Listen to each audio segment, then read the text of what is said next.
Hello students, स्वागत है आप सभी का एक और नई वीडियो में। आज की इस वीडियो में हम देखने वाले हैं अर्धवार्षिक परीक्षा कक्षा 12 अर्थशास्त्र का पेपर।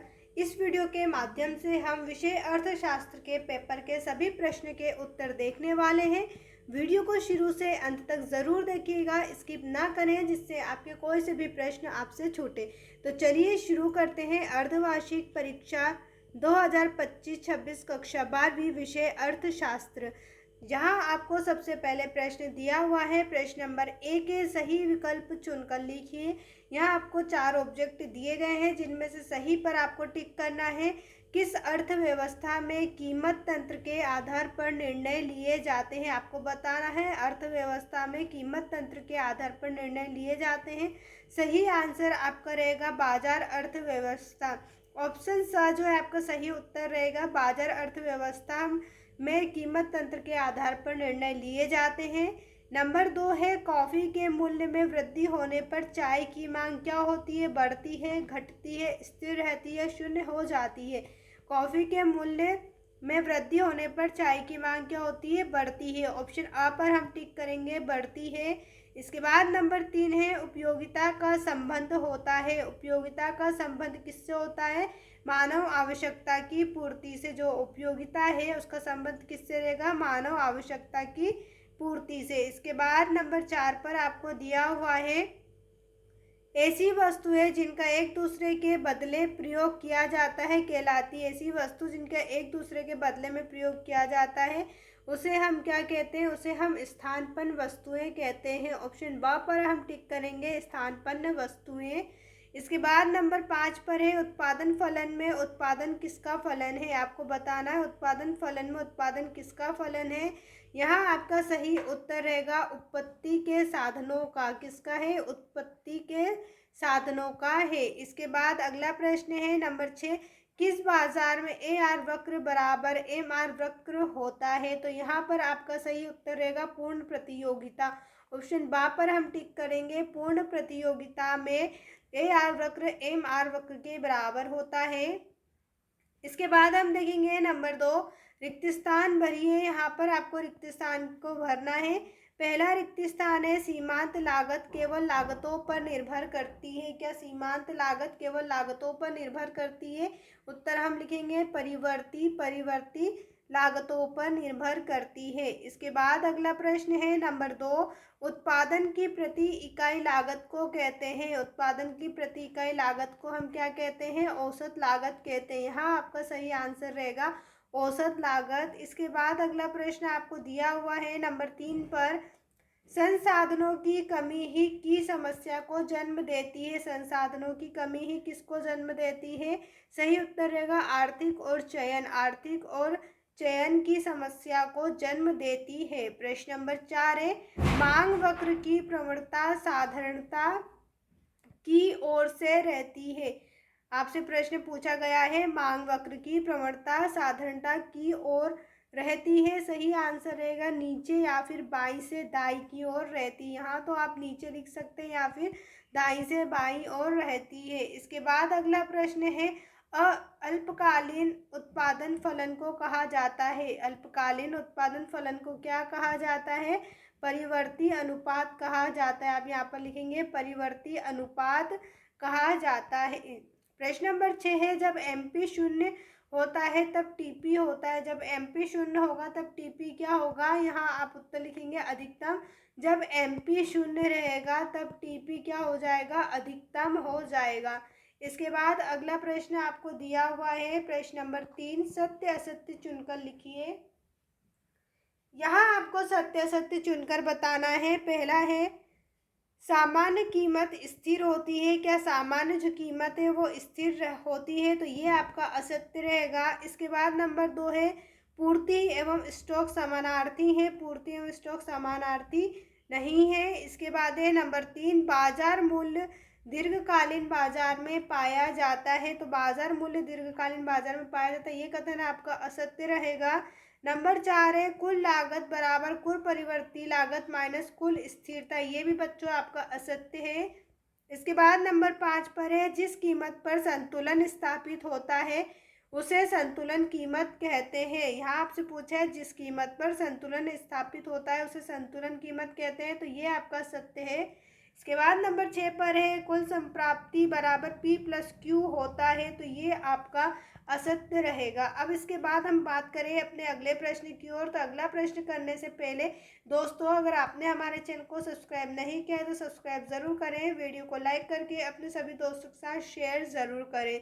इस चैनल को सब्सक्राइब करने से फ़ायदा आप ही का है, क्योंकि इस पर जितनी भी इंपॉर्टेंट वीडियो होती हैं, IMP क्वेश्चंस होते हैं, पेपर सोल्यूशन, साथ ही साथ MP बोर्ड से जितने भी रिलेटेड न्यूज़ होती है वो सभी आपको इस चैनल पर मिलने वाली है। तो चैनल को ज़रूर सब्सक्राइब करें जिससे हर इंपॉर्टेंट वीडियो आपको मिले।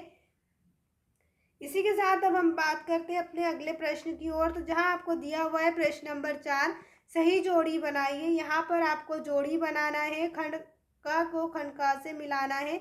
नंबर 1 पर जोड़ी आपको दी हुई है GDP को हम मिलाएंगे संकल, घरेलू उत्पादन, व्यापारिक बैंक को हम मिलाएंगे जमाएं स्वीकार करना, केंद्रीय बैंक का हमारा रहेगा देश का सर्वोच्च बैंक, मुद्रा का आकस्मिक कार्य में हम मिलाएंगे शोधन क्षमता की गारंटी, साख मुद्रा को हम मिलाएंगे चेक से। इसी प्रकार वस्तु विनिमय का आपका रहेगा वस्तु मुद्रा, और मुद्रा विकास का प्रथम चरण रहेगा दोहरे सहयोग की जरूरत।